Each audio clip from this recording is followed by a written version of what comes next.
বামেদের ৩৪ ও তৃণমূলের ১৫। বিগত ৫০ বছর ধরে একটি পরিবারকে ভোট ব্যাংকের রাজনীতি হিসেবে রাজনীতি করে গেছে এই দলগুলি, কিন্তু এদের বিদ্যুৎ সংযোগটা কোনোদিন করে দেয়নি। জানাই দাদাকে এবং ব্যবস্থা নেওয়া হয় এবং ওনার বাড়িতে বিদ্যুৎ সংযোগ করানো হয়। আমার বউকে আমার বৃষ্টিকে আমি আছি মা, তুমি দেখো। আমি দেখবো। ওর পড়াশোনার দায়িত্ব আমার, ওর পড়াশোনার দায়িত্ব আমার। মায়ের মন্দিরটাও আমি ঠিক করে দেবো। আচ্ছা, আমি বাবা, আমি নিরামিষ খাই, হ্যাঁ, আমি কারো বাড়ি খাই না, আমার সব বাড়ি। আমি তোমাকে চাইবো আরো মা বিজেপি আরো মা আমাকে শক্তি দিক, মা শক্তি দিক, মা আশীর্বাদ করুন, ব্যাস আমি এটাই চাই, আর কিছু চাই বাবা। না। আমি আর কিছু চাই না, আমি আলো পেয়েছি।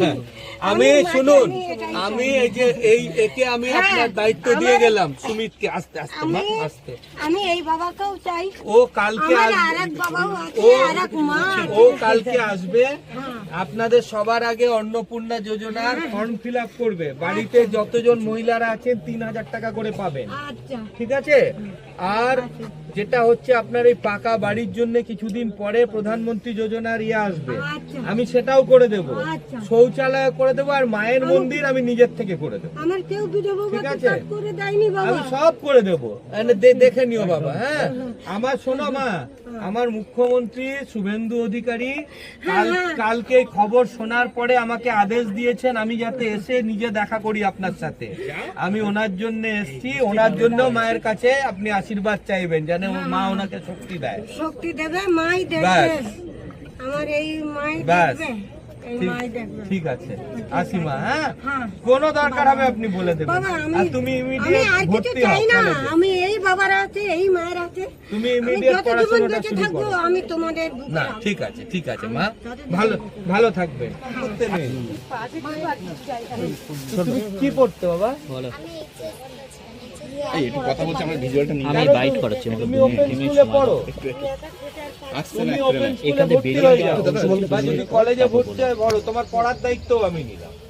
পড়াশুনো ছাড়বে না, বলো বলো। পড়াশুনো ছাড়বে না। তুমি এই বাড়ি ভর্তি হবে, এটা দেখে নেবে।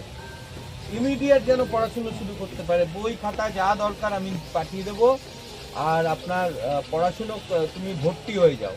যদি রেগুলার কলেজে অ্যাডমিশন হয়, রেগুলার কলেজে অ্যাডমিশন করে দেবে। যদি না হয় প্রাইভেটে করে দিক। যেখান থেকে তোমার খুশি তুমি পড়ো, আমি তোমার পড়াশোনার দায়িত্ব আমি নিলাম, ঠিক আছে? স্বাধীনতার পর এত বছর পরেও এখনো পর্যন্ত বিদ্যুৎ সংযোগ পৌঁছায়নি। আপনি প্রচারে যখন এসেছিলেন তখন থেকে পরিবারটি আপনার দ্বারস্থ হয়েছে, যেমন প্রতিশ্রুতি সেরকম কাজ। কি বলবেন? এইখানে যেখানে দাঁড়িয়ে আমি কথা বলছি, এখান থেকে যদি একটু জোরে ঢিল ছোড়া যায়, আন্তর্জাতিক বিমানবন্দরের রানওয়েতে গিয়ে পড়বে। এমন একটি জায়গায় আমরা আজকে এখানে দাঁড়িয়ে রয়েছি। এটা তো যে কোনো সরকারের পক্ষে অত্যন্ত লজ্জার ব্যাপার যে এখনো বিদ্যুৎ সংযোগ হয়নি, যে কোনো কারণে হোক।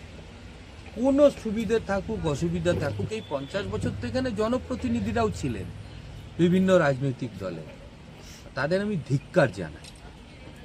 আমার মুখ্যমন্ত্রী কালকে এই খবরটি দেখার পরে উনি নির্দেশ দিয়েছেন আমাকে যে এসে এই আপনারাই দেখিয়েছিলেন বাড়িঘরেরও কি অবস্থা হয়ে আছে, এসে সেই পরিবারের সাথে দেখা করতে, তাদের পাশে দাঁড়াতে। এটা তো জনপ্রতিনিধি হিসেবে আমাদের কর্তব্য। আর আমার মানবদরদী মুখ্যমন্ত্রী, উনি প্রথম দিন থেকে যেভাবে মানুষের পাশে থেকে মানুষের কাজ করার নির্দেশ দিয়েছেন, আমরা সেটাই পালন করছি। তো আজকে আমি এসে কথা বলে জানলাম এই পরিবারটি অত্যন্ত দারিদ্র্যের মধ্যে রয়েছে।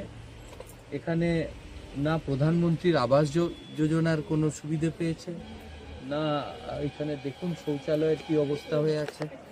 যেখানে কেন্দ্রীয় সরকার আবাস যোজনার টাকা দিচ্ছে, শৌচালয়ের টাকা দিচ্ছে, সেই টাকাগুলি এই গত 15 বছর ধরে তৃণমূল সরকার খেয়ে নিয়েছে। সেই টাকাগুলি সাইফন করা হয়েছে, যখন হিসেব চাওয়া হয়েছে তখন সেগুলো নিয়ে রাজনীতি করেছে। তাই এখন আমাদের সরকার এসে যাওয়ার পরে এই প্রকল্পগুলি আবার শুরু হবে। এরা অত্যন্ত সাধারণ পরিবার। আমি ওই জন্য সবাইকে বলেছি, আমার দলীয় যারা সঙ্গীরা আছেন, আপনি এখানে আসেন, সঙ্গীরা আছেন, দিদির সাথে কথা বলে অন্নপূর্ণা যোজনার ফর্ম ফিল আপ শুরু হয়ে গেছে, সেটাও করিয়ে দিতে।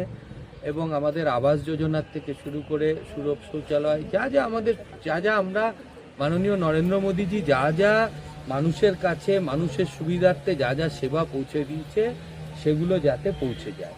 এবং এটি খালি বিচ্ছিন্নভাবে আমি এই পরিবারের জন্য বলছি না, আমার বিধানসভা ক্ষেত্রে প্রত্যেকটি পরিবারের পাশে আমি এইভাবে দাঁড়ানোর অঙ্গীকার করছি।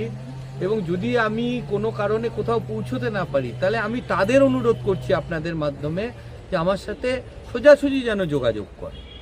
গ্যাস কানেকশন নেই দাদা আপনাদের? হ্যাঁ, তাই উজ্জ্বলা যোজনাটাও তাহলে করে দিতে হবে। মানে আমি খুব অবাক হয়ে যাচ্ছি, এখানে এরকম একজন পরিবার থাকেন যাদের ন্যূনতম তাদের আর্থিক অবস্থা যে কোনো কারণেই হোক হয়তো ভালো না, কিন্তু সরকারি সুবিধা এরা পান না। এবং এনারা এতই সাধারণভাবে থাকেন। এখানে পিছনে একটা ছোট্ট মায়ের মন্দির আছে, আমি বলেছি এই মন্দিরটা আমি নিজের উদ্যোগে করে দেব। আর এইখানে যারা রয়েছেন তার মানে এখানকার জনপ্রতিনিধিরা তাদের দায়িত্ব পালন করেননি, পরিষ্কার বোঝা যাচ্ছে। না এখানকার কাউন্সিলর করেছেন, না এখানকার বিধায়িকা করেছেন। আর এটা তো সার্বিকভাবে একটা ব্যর্থ সরকার ছিল। তাই আগের সরকার আর এই সরকারের তফাৎটা কিন্তু 1 মাসের মধ্যেই পরিষ্কার হয়ে যাচ্ছে, যেখানে মুখ্যমন্ত্রী খবর পাওয়ার সাথে সাথে তার এমএলএকে সেখানে পাঠিয়ে দেন, গিয়ে বলেন যে ওনাদের আরও কি দরকার দেখো, এটাই পার্থক্য।